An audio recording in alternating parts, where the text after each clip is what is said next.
Time of recording, it's been 229 days, 3 managers, 2 sporting directors, 1 technical director, and 45 goals conceded since Wolves last won in the Premier League. Rooted to the bottom with just 2 points, miles away from the safety. Their top flight future looks bleak as they're already guaranteed to be bottom of the table at Christmas.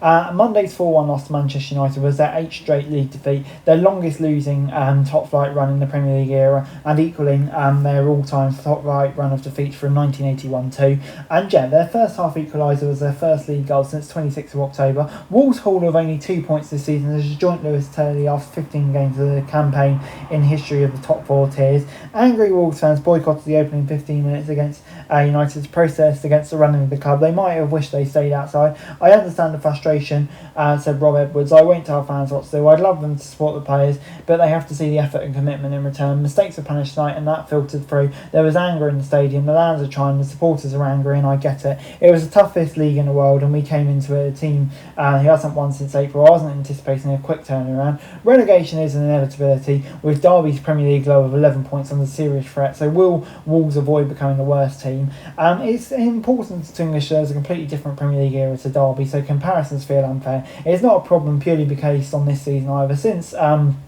successive 7th-place finishes when they entered the Premier League, Wolves have slowly slipped. They've been 13th, 10th, 13th, 14th and 16th, having needed to replace managers at least twice to save themselves. Edwards is the 5th head coach in 4 years after Gary O'Neill and Vitor Pereira were sacked pretty soon after taking over. The revolving door of managers has coincided with a major change in the squad. Wolves have failed to replace star players such as Jimenez, Neves, Traore, Neto, Kilman, Cody and Moutinho, all crucial to success reaching Europa League quarter-finals. The summer exits of Semedo, Aït-Nouri and Cunha are also being felt. The 5 who arrived in the summer, excluding Strand and Larson, who made a permanent transfer, have no Premier League experience and are taking too long to adapt. Edwards has already admitted they need more know-how, which will be the aim in January, although who they will be able to sign in given their situation remains to be seen. So there have been concerns about the squad's kind of ability to gel and play with their level of intensity, all coming from different kind of places on the world.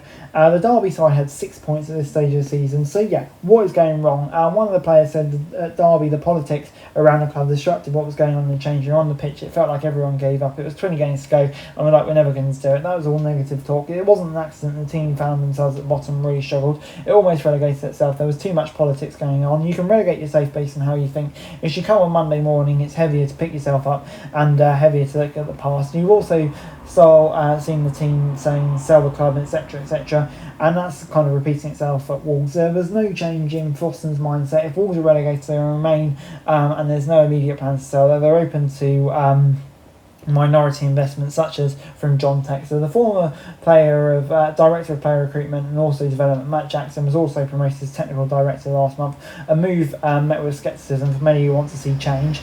Even before November's sacking of Pereira, this was viewed as Wolves reducing the wage bill and transfer fees, with homegrown players being targeted from now on. Wolves are winless from their opening 15 games. The all-time English record is Bolton, who failed to win any of their first 22 games. Unsurprisingly, they finished bottom and were relegated. Sheffield United's Premier League record of 17 winless games is also under threat. Wolves will have to beat either Arsenal or Brentford to avoid equalling it before ending the year with trips to Liverpool and Old Trafford. The record for the lowest points tally recorded at Christmas in the Premier League belongs to the Blades, who had 2 points in 2020, though that was after 14 games due to the pandemic. Sunderland hold the record for the record low, which started with 5 points from 17 games. West Brom were bottom at Christmas in 2004, 8 points from safety, but under Brian Robson became the first team to survive. Earnshaw scored 11 in 18 starts to keep the baggies up, and feels like Wolves are lacking the difference in quality, saying they can't really score goals. They've got some good players, but something's not quite right. Whether it's confidence, who knows, is what he said. Anyway guys, that's it for this video. Thanks very much for watching. Remember to like, share, subscribe, follow us on our socials, link in the description below for daily football news, meme and content. Subscribe to our other channels on screen right now, that'd be greatly appreciated. Thanks very much for watching. Peace out.